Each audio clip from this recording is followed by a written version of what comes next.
All I wanted to do was play with you. Hi, Assalamualaikum semua orang. Kamarin Nasim here. I hope you're in a good mood today because it's a good day to have a good day.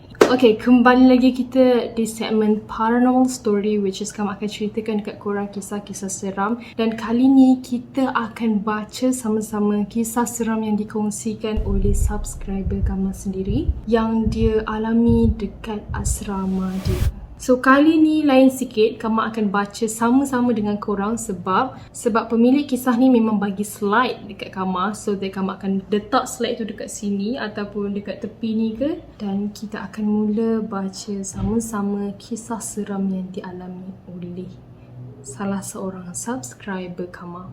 And sebelum komen Kama dibanjiri dengan soalan dekat mana Kama beli lampu ni, korang kena stay tune untuk next video, okay? Sebab next video tu pun Kama ada giveaway untuk korang. So stay tune and jangan lupa tekan butang notification supaya korang tak terlepas lah dengan apa-apa update. Okay, sebelum tu jom kita baca doa dulu, mohon perlindungan dari Allah dari gangguan-gangguan syaitan. A'udzubillahi minasyaitonirrajim. Bismillahirrahmanirrahim.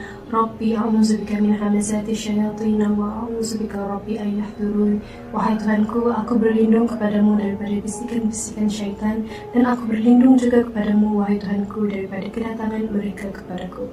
Amin ya rabbal alamin. Okay, jom kita mulakan. So Kama letak slide dia dekat sini supaya korang boleh baca sama-sama sekali, okay? Okay, dia pun nak suka tunjuk bontot korang. Ya Allah, lepas tu dia tidur. Weh, dia tidur. Ya Allah, budak ni. Okay, tak apalah, dia pun nak dengar sekali. Tak apa.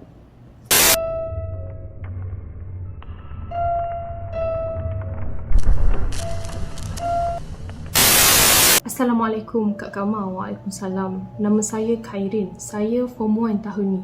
Saya baru masuk asrama di MRSM. Nama MRSM tak boleh diberitahu. MRSM. Pada 7 hari bulan April, hari tu. Baru lagi lah cerita ni, 2021. So saya ada kisah seram dekat asrama tu yang nak dikongsikan dengan Kak Kama. Kisahnya bermula begini. Pada minggu pertama, guru-guru dekat MRSM semua telah merancang aktiviti untuk dilakukan semasa minggu orientasi. Pada minggu pertama tu, iaitu minggu suai kenal dengan guru homeroom dan roommate masing-masing. Saya juga telah berkenalan dengan roommate saya di asrama perempuan. Kami ada 3 blok, iaitu blok E, F dan G. Saya duduk di blok G. Blok G adalah blok yang paling besar antara semua asrama perempuan. Di asrama perempuan, kita orang panggil compound, bukan dorm.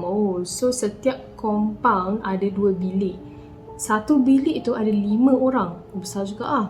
Setiap compound ni ada 1 tandas. Tandas dia ada 2 lagi bilik mandi, 2 jamban, 4 sinki bercermin dan rak letak barang mandi. Semua aktiviti pada minggu ni berjalan lancar tanpa sebarang gangguan. Masuk je minggu kedua, telah tibanya bulan Ramadan. Hari pertama sahur, semua pelajar excited lah nak berpuasa dekat MRSM, terutamanya Form 1. First time lah katakan. So ramai pelajar yang datang ke Dewan Selera untuk bersahur. Dia orang makan lah. Selepas bersahur, semua pelajar kena balik ke bilik untuk bersiap ke kelas pukul 7.30 pagi. So rutin yang sama dilakukan setiap hari sampailah hari ke-6 berpuasa. Setiap malam pada pukul 11 selepas prep. Kalau korang tak tahu prep tu apa, prep ni selalu budak-budak asrama, diorang akan belajar, study dalam satu bilik ataupun library macam tu lah. Semua blok akan berkumpul di depan compound masing-masing untuk membaca Al-Quran. Pada pukul 11.30 adalah waktu light off. Light off tu maksudnya 11.30 memang semua lampu kena tutup. Saya dan Ella tu roommate dia, sama kelas. Amira dan Nadia, roommate saya yang lain, sama kelas. Tapi mereka macam tak ngam. Kesian Farah, roommate saya juga. Dia je tak sama kelas dengan sesiapa dari dalam bilik. So ni lah 5 orang yang dalam satu bilik tu. Malam ke-6 puasa, saya dan Ella plan untuk siapkan assignment cikgu beri pagi tadi lepas baca Al-Quran nanti. Selepas baca Al-Quran, saya dan Ella ambil buku dan alat tulis, lalu terus duduk di lantai bilik untuk buat assignment tu. Amira pula terus je tidur. Nadia nak join saya dan Ella siapkan assignment, tapi classmate Nadia ajak dia tidur kat bilik dia. Waktu saya dan Ella buat assignment, Farah tengah call mak dia. Dia call kat luar bilik, so kita orang tak dengar apa-apa yang dia cakap dengan mak dia. Lepas Farah habis call dengan mak dia, dia terus pergi ke katil untuk tidur. "Korang, aku tidur dulu ya. Dah pukul 1 dah ni," Farah kata. Kita orang sambung buat assignment sampai pukul 1.40 pagi. Setelah selesai menyiapkan assignment, mata pun dah ngantuk, badan pun dah penat. Kita orang pun pergi ke katil masing-masing dan tidur. Pukul 3, tiba-tiba Farah terjaga. Khairin, Ella, kenapa korang tak tidur lagi ni? Dah pukul 3 dah. Tapi tunggu jap, aku nak pergi toilet. Korang tunggu jap ya, jangan tidur lagi. Farah kata, padahal Khairin dengan Ella dah tidur tadi. Pukul 1.40. Farah sebenarnya bukan cakap dengan kami berdua. Semasa Farah di toilet, dia rasa ada orang sedang memerhatikan dia. Dia pun cepat-cepatlah keluar dari toilet tu dan pergi ke sinki untuk basuh tangan. Farah merasakan ada sesuatu memerhati dia kat cermin, tapi dia tak nak pandang cermin tu. Tapi tak tahulah macam mana dia terpandang agaknya. Bila dia lihat cermin, dia lihat satu lembaga rambut dia panjang, mata dia merah dan mulut dia berdarah. Muka dia buruk sangat dan yang paling menakutkan, dia hanya dalam cermin yang sedang menyerupai Farah dan memerhati pergerakan Farah. Kiranya dia pusing belakang tak ada orang pun sebenarnya. Kemudian Farah menjerit dan lari masuk bilik untuk bagi tahu dekat Khairin dan Ella yang dia suruh tunggu tadi. Tapi dia tengok Khairin dengan Ella sedang tidur nyenyak di katil. Ya Allah. Tapi memang cerita ni selalu sangat kalau dekat asrama. Lepas tu Farah kejutlah Ella sebab Ella sebelah katil dia. Weh, bangun weh. Tadi aku nampak ada benda dalam cermin toilet tu. Ella, bangunlah. Ella bangun tapi mama-mama lah sebab orang baru bangun tidur kan. Lepas tu Farah tunjuklah lembaga kat cermin tadi tu. Tapi bila mereka pergi ke toilet dan lihat ke cermin tu, tak ada apa-apa pula. Tak ada apa-apa pun, kau ni banyak tengok cerita hantu lah. Tak pun kau mimpi je kot, Ella kata. Tapi tadi ada, Farah kata. Ella pun dah malas nak layan. Lepas tu dia masuk ke dalam tandas dan dia pergi jerit. Jerit apa ni? "Hantu, oh hantu, mana kau? Aku pun nak tengok kau. Mana boleh Farah je." Ya Allah, bongok ya. Farah pun dah cemas tengok Ella buat macam tu. Dia terus tarik Ella masuk bilik. Dah, jom tidur, nanti lambat pergi kelas esok. Ella tak percaya dengan apa yang Farah katakan tadi. Jadi dia pun sambung tidur. Sebab tu lah dia cakap macam tu. Tapi Farah ni tak boleh nak tidur. Nak tutup mata pun tak boleh. Dia asyik teringat kejadian tadi. Takkanlah tadi tu mimpi. Kan aku memang pergi tandas, Farah kata. Lama-kelamaan dia pun ngantuk dan tertidur.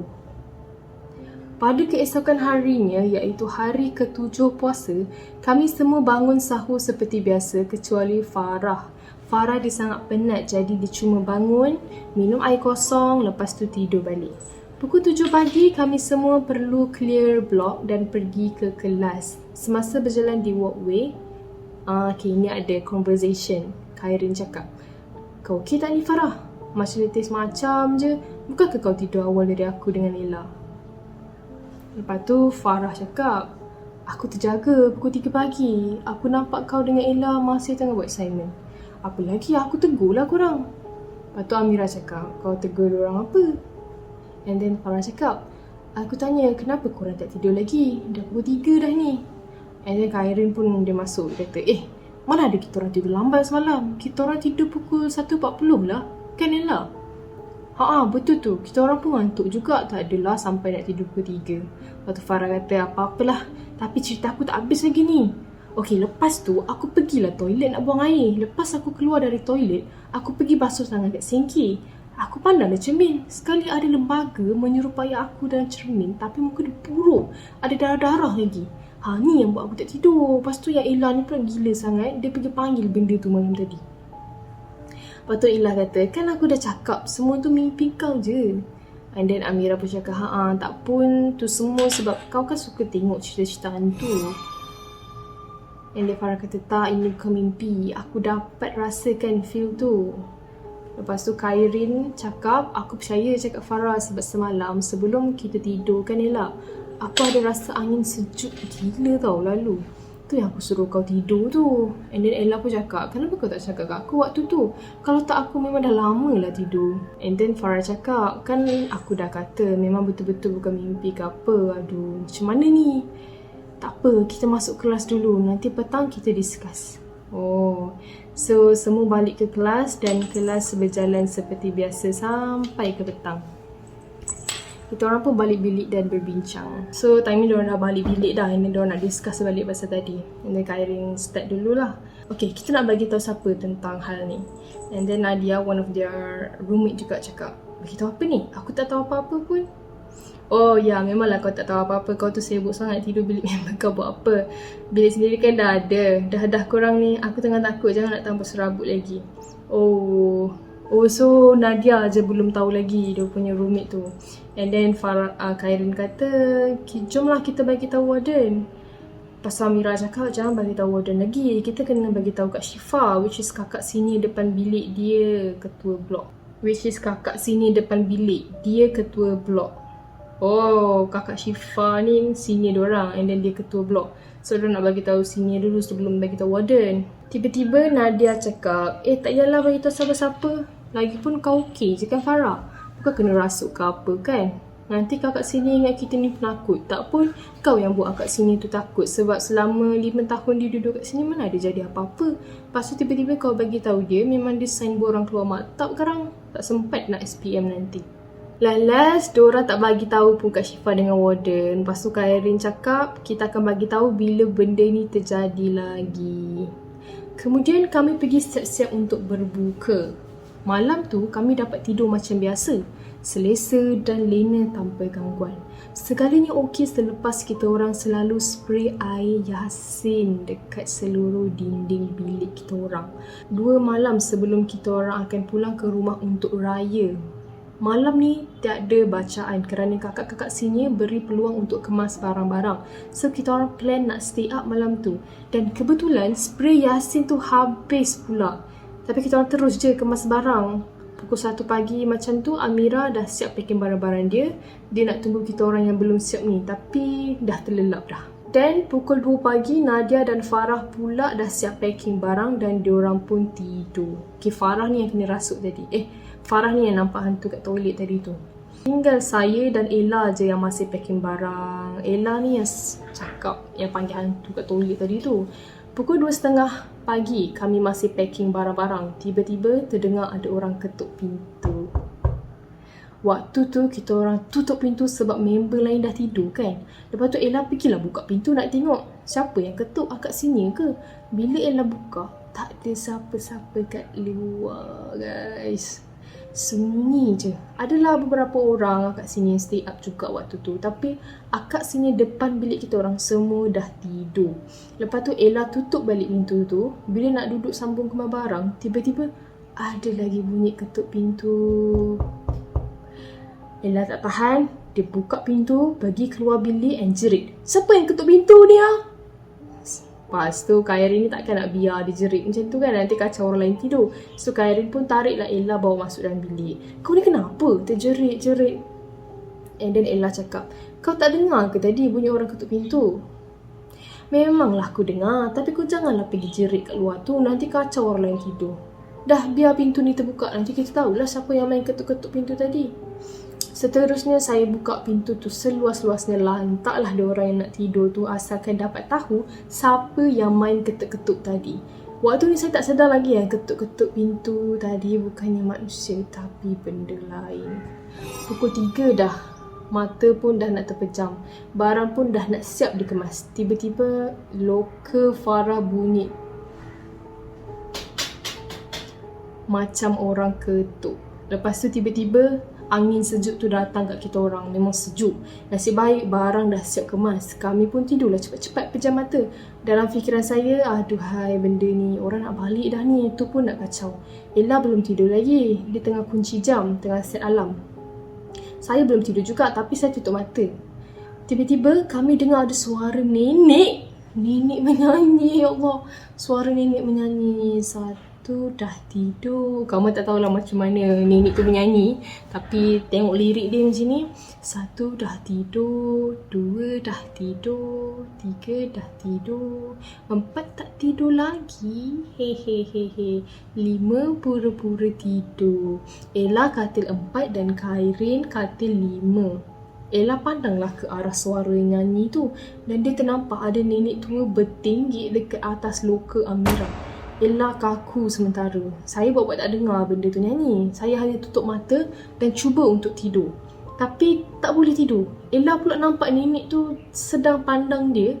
Dia terus kena histeria dan menjerit-jerit tanpa henti. Ya weh, selalunya kalau kita dengar experience daripada orang yang kena histeria ni, tapi beberapa je lah, diorang mesti akan cakap sebelum diorang kena histeria tu, diorang ternampak makhluk tu. Mostly orang yang kena rasuk ke histeria ke, sebelum tu sebenarnya dia ternampak makhluk tu. And then dia rasa tangan dia semua terkunci. Mungkin itu apa yang Ella ni alami waktu tu. Namun selepas itu saya pun buka mata dan ternampak nenek tu lalu. Saya pula yang kena histeria. Khairin pula. Beberapa minit kemudian Amira, Nadia dan Farah terjaga dan nampak saya dan Ella terguling-guling atas lantai. Mereka terus panggil akak senior. So Kak Syifa datang dengan 4 orang lagi roommate dia yang bernama Kak Natasha, Kak Alia, Kak Dina dan Kak Lisha. Kenapa ni? Apa jadi? Kak Syifa tu tanya dekat Farah. Tak tahu kak, saya terjaga tadi sebab diorang jerit. Kak Syifa terus bertindak dan minta Farah, Amira dan Nadia untuk pakai tudung dan cari ustaz dan warden. Kemudian Kak Syifa suruh Kak Lisha dan Kak Alia pegang saya kuat-kuat dan baca ayat kursi dekat saya. Ella pula tengah menjerit-jerit bawah katil. Jadi akak sini tak boleh nak ambil dia. Dia jerit bawah katil. My god. Ustaz dan warden pun sampailah beberapa minit kemudian. Lepas tu ustaz suruh Farah, Amira dengan Nadia ni pergi dekat bilik kawan. Sebab takut diorang berjangkit histeria pula kan. Lepas tu ustaz pun mulalah baca beberapa surah dan warden pula suruh Kak Syifa pergi panggil abang senior. Kak Syifa pergi keluar untuk panggil abang senior. Beberapa minit kemudian Kak Syifa pulang bersama 3 orang abang senior. Tu, budak bawah katil tu apa nama dia? Warden tanya dekat Kak Syifa. Ella, nama dia Ella. Korang pergi angkat katil tu, lepas tu tarik Ella. Warden tu suruh. 2 orang abang sini pergi angkat katil dan lagi seorang abang tu dia tarik Ella keluar. So sementara tu ustaz masih membaca surah dekat saya dan lama-lama saya diam dan tertidur. Natasha, Dina pegang Ella kuat-kuat. Ni ustaz cakap. Mereka pun cuba untuk pegang Ella tapi Ella meronta terlalu kuat. Korang ni lelaki semua kan? Pegang budak tu, jangan bagi meronta kuat-kuat sangat. Ustaz tu kata dekat abang sini. Lepas tu abang sini yang 3 orang tu cuba pegang Ella tetapi gagal. Kuat benda ni. Abang sini tu cakap. Tolong panggil roommate lain yang duduk dalam bilik ni. Warden suruh Kak Syifa. Kak Syifa pun panggil lah Farah, Amira dan Nadia. And then warden tu tanya, korang tahu tak apa-apa tentang benda ni?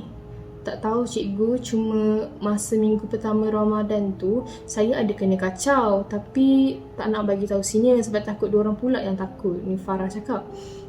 Wih, puasa bulan puasa. Lepas tu Amira cakap, kita orang setiap hari spray air yasin dekat dinding bilik ni. Sebab tu kot kita orang dah lama tak kena kacau. Kalau awak yang kena awal-awal hari tu, kenapa si Ella ni yang paling teruk? Kak Syifa, senior diorang tanya. Tiba-tiba Farah kata, saya tahu kenapa Ella kena paling teruk. Masa saya kena hari tu, saya kejut Ella sebab nak bagi tahu dia. Lepas tu dia pergi masuk tandas dan pergi jerit. Hantu, mana kau? Aku pun nak tengok kau. Mana boleh Farah je. Lepas tu warden pun kata, budak-budak sekarang memang berani sangat. Ustaz suruh semua orang untuk ambil Al-Quran dan baca surah-surah. Apabila Ella dengar je bunyi ayat-ayat Al-Quran, dia mula meronta dan menjerit dengan lebih kuat. Semua orang tak tahu yang Ella ni sebenarnya ada sakit. Ella ada sakit jantung, tapi Ella tak bagi tahu siapa-siapa kecuali ibu bapanya dan saya, Khairin ni. Sakit jantung, muda tu. Semasa Kak Natasha memeluk dada Ella, dia terasa yang jantung Ella berdegup dengan sangat laju. Laju macam nak meletup. Ustaz, jantung Ella berdegup lain macam Ustaz, kata Kak Natasha. Dia ni ada sakit apa-apa tak? Ustaz tu tanya dekat Farah. And then Farah cakap, setahu saya tak ada Ustaz. Dia ni suka rahsia-rahsia. Ustaz, Saya tahu kenapa jantung Ella macam tu. Oh, Khairin bagi tahu. Waktu ni Khairin dia dah okey tau guys. Dia dah tak kena histeria. Masa tu saya dalam keadaan sedar tak sedar macam tu. Kenapa dengan Ella ni? Warden tanya. Dia ada penyakit jantung. Nama penyakit tu coronary artery disease, kata saya. Cuba Google penyakit tu. Warden cakap dekat Kak Dina sebab dia tengah pegang handphone masa tu. Cikgu, penyakitnya agak kronik lah juga, Dina cakap. Warden pun buat keputusan untuk call ambulance. Sementara menunggu ambulance, Ustaz berjaya untuk keluarkan benda tu daripada badan Ella. Ambulans pun sampai dan terus membawa Ella ke hospital. Warden suruh Kak Syifa dan Kak Natasha untuk mengikut Ella ke hospital.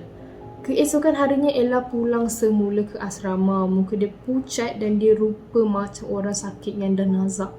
Kak Syifa berkata kepada saya dan roommate lain untuk tidur bilik kawan malam tu, manakala Ella akan tidur di bilik senior. Hari berjalan dengan lancar. Tiba-tiba malam tu Ella terjaga lagi. Pukul 3 pagi. Kak Syifa yang tidur sebelah Ella terjaga dan bertanya kepada Ella, Awak okey tak? Dalam suara yang garau dan seram, Ella menjawab, aku minta maaf. Aku tak sengaja nak sakitkan budak ni. Aku hanya nak selamatkan budak ni daripada dia. Lepas tu Kak Syifa tanya, dia tu siapa? Nenek yang budak ni nampak atas loker tu. Dia nak masuk dalam badan budak ni sebab budak ni ada penyakit. Aku cuma nak halang nenek tu, tapi nenek tu kuat dan menyebabkan budak ni sakit apabila kami berlawan dalam badan dia, jawab makhluk itu. Kak Syifa pun memahami yang ada dua makhluk, satu baik dan satu lagi jahat. Beberapa minit kemudian benda tu pergi dan berkata, selamat jalan. Oh my god! Selamat jalan. Ella pun terjaga dan dia bertanya Kak Syifa, apa yang jadi? Tapi Kak Syifa hanya menggiling kepala dan suruh Ella sambung tidur. Pagi esok kami mengemas barang untuk balik ke rumah. Kami tolong Ella sebab Ella masih lemah. Saya, Ella dan Farah menaiki bas yang disewa oleh sekolah untuk pulang kerana kami duduk jauh dari MRSM. Amira dan Nadia duduk dalam negeri yang sama dengan MRSM tetapi ibu bapa mereka yang ambil mereka. Saya, Ella dan Farah sampai di perhentian bas pada pukul 8 malam. Kami berbuka puasa di dalam bas. Ella tak nak naik bas dengan saya dan Farah. Ella naik bas dengan akak senior Form 5 supaya senior boleh tolong jaga dia. Sampai di perhentian bas, bapa Ella mengangkat dia dan bawa dia pulang. Ibu Ella berterima kasih dengan akak senior kerana tolong menjaganya. Ibu Ella juga berterima kasih dengan saya dan Farah, lalu mereka balik. Ella sekarang ni dah sihat, Amira dan Nadia okey je. Saya pun okey, tapi Farah dia terlalu trauma dan dia keluar daripada MRSM dan masuk ke SPP. Saya, Ella, Amira dan Nadia hanya kekal di MRSM. Wow, rasanya diorang Form 1 first time masuk asrama dah kena macam-macam guys. Bagi Kamal agak ekstrim lah kalau sampai nampak nenek tu dekat atas loker kan. Wallahualam. Tamat. Fuh, okay?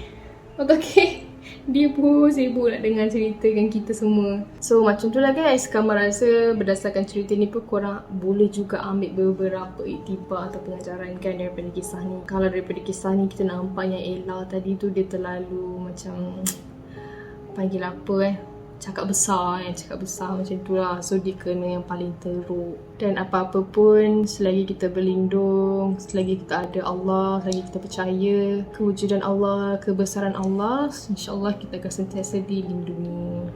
Okay guys, Kamal rasa dah terlalu panjang video untuk hari ni. So make sure korang stay tune tau untuk video seterusnya. And thank you sangat-sangat yang dah tengok video ni sampai habis. Kalau korang ada kisah-kisah seram yang korang nak share dengan Kamal, insyaAllah korang boleh share dekat email kamarinahasin29@gmail.com. And Kamal minta maaf kalau Kamal slow sikit nak respon dengan email korang sebab so far memang dah terlalu banyak yang korang kongsikan. And yeah, terima kasih juga sebab sudi berkongsi cerita dengan kami semua.